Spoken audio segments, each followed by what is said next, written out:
Thrash City tries his best to cite his sources. All research done in preparation to this session is available in the reference link in the description. Dive deeper into the sources to view the information firsthand. America, land of the free, home of the brave. The only place in the world where you could get killed by police for eating ice cream in your underwear in your own apartment. What incredible events led up to this absurd slaying? Well, we finna find out. What's happening? It's your history tutor, Thrash City. Here to teach your dumb ass about American history. The struggle.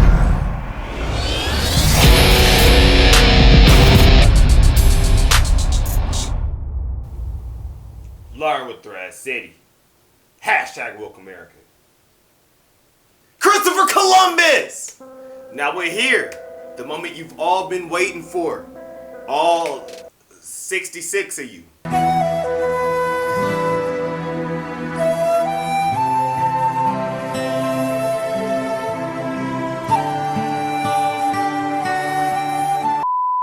Anyways, this video is about the truth behind Christopher Columbus and why he has national holiday in the United States.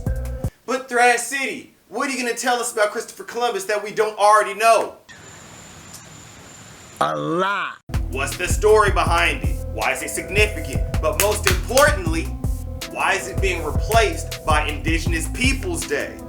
But before we get started though, go ahead and do me a favor real quick, hit that subscribe button. Yeah, you. Thanks, G. Firstly, Christopher Columbus was born and raised in Genoa, Italy in the year 1451. He was a sailor at heart and started working with merchant ships at the age of 16. But before he landed in America, there were a couple other important voyages that he actually made. In February 1477, Christopher Columbus sailed from Bristol, England to Iceland. I'm gonna tell you why that's relevant in a second. In the year 1482 through 1485, he made voyages to the Portuguese fortress of São Jorge de Minas, where he gained knowledge about Portuguese navigation through the Atlantic. I'm gonna tell you why that's important again in a minute. But hold on, time out, 1 second. It's backstory time. Because in order for us to understand why he did what he did, we first gotta understand the events that led up to it. In the first place we gotta start is Spain. Spain stays at war. Spain is about that life. Spain wants all the smoke. Spain's been at war consistently since more than 200 years before Christ was born. I mean, they've been warring 2,000 years before the America as we know it was established. So that puts in perspective how much they ready to squab. But anyways, a long ass time ago, I'm talking like year 700 something, the 8th century, there was a bunch of tribes in Spain known as the Visigoths, right? Or Goths for short. Now the Visigoths were a group of tribes of many different people, most of which were involved with the sacking of Rome. Now the thing about the Goths is they were converting to Christianity. And with that said, they didn't f with nobody who wasn't Christians. If you weren't a Christian, you might as well have been dead back then. Because yeah, you gonna meet the extendo clip. So in the year 711, all the Visigoths converted to Christianity, right? This is when they started a holy war. This holy war was called the Reconquest, right? This is the process in which they eradicate and get rid of anyone who isn't a Christian.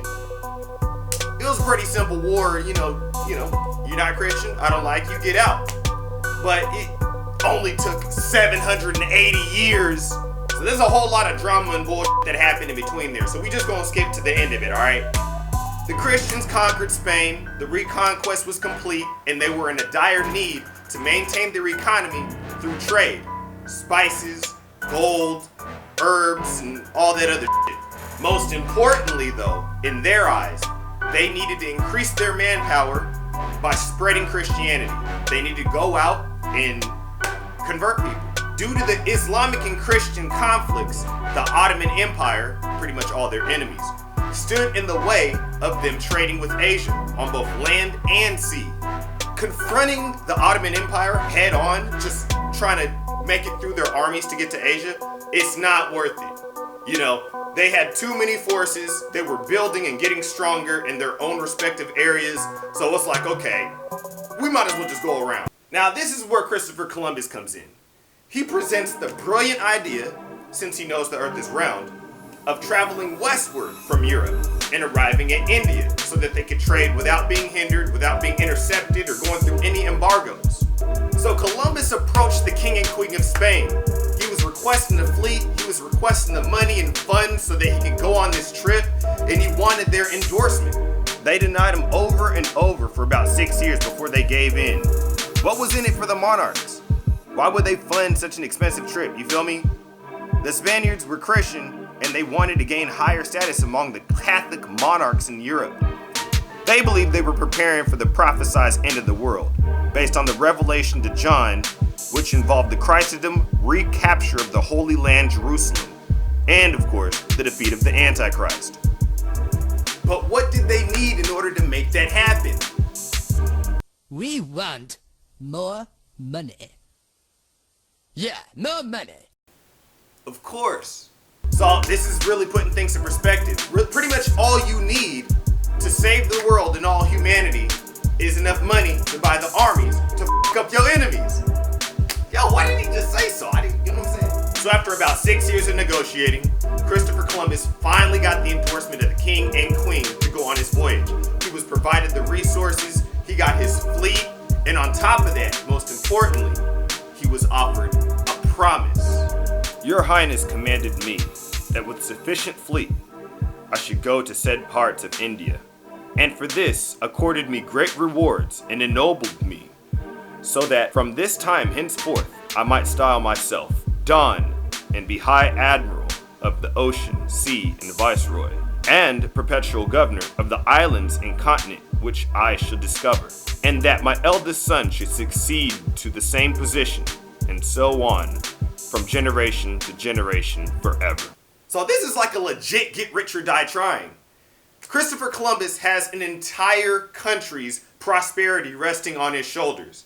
You see, Christopher Columbus knew that the earth was round. He didn't know how round, and he didn't know he was going to run into another continent before he hit India, which he never hit, by the way. But it was apparent that Christopher Columbus already knew about the land masses west of Europe before sailing there, because he went to Iceland in the year 1477. He consulted with the Icelandic individuals there who taught him about Leif Erikson's voyage to Vinland.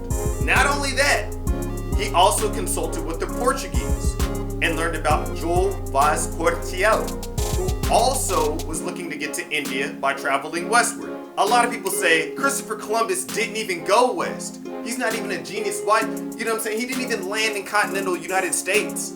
He landed in the Bahamas and Cuba, somewhere, Haiti, whatever else. And that's where things get interesting. Because his promise was that he got to keep, govern, and he was going to rule all lands that were discovered. So the key word to remember here is discovered. You have Greenland, Iceland, Portugal, minimum of 3 countries that are aware of Leif Erikson's voyage to Vinland. There's no way he could contest that. He's intentionally traveled southwest so that he could have land to govern. And that's what I don't think everybody knows about him. That's it for this session of Learn with Thrash City, Christopher Columbus Part 1. Join me next week for Part 2 of this session, where we're going to go over his actual voyage. Not only that, most importantly, we're going to go over why he has a national holiday in the United States. I'm going to catch y'all next week. Stay up and keep grinding. Stainless Steel Beats.